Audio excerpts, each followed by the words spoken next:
এই সমাজের কিছু ছেঁচড়া পোলাপানের জন্য আজকে আমাদের গেমটা শেষের পথে। মানে কিছু যদি কেউ ব্যাক নেয় কিংবা কোনো কিছু যদি হয় তাহলে বলবে যে আমাদের ওল্ড লিজেন্ড আর নাই, বাংলাদেশের গর্ব নাই, মালোমান নাই।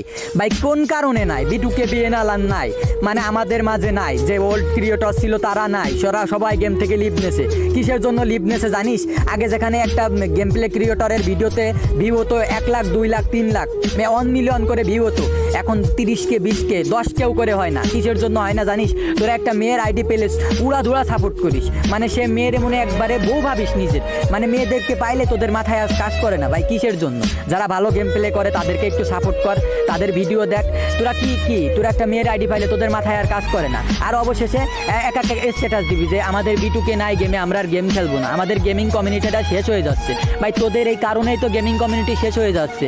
যার গেম প্লে নাই, টিকটকে 2 দিন হলো না একটা মেয়ে আইছে, তার গেম প্লে বলতে কিছু নাই, ইউএমপিতে যাতা মারে 6 দিনে 6000 ফলোয়ার্স বানাইছে। কেমনে কি একটা মেয়ের কেন তোরা এমন সাপোর্ট করতেছিস? আবার যদি কেউ গেমিং কমিউনিটি থেকে লিভ নেই তখন বলবি আমাদের ওল্ড লিজেন্ড ব্যাক নিছে, আমরা আর গেমটা আর খেলবো না। ভাই তোদের মতো বেদব পোলাপানের জন্য আজকে গেমিং কমিউনিটিটা শেষ।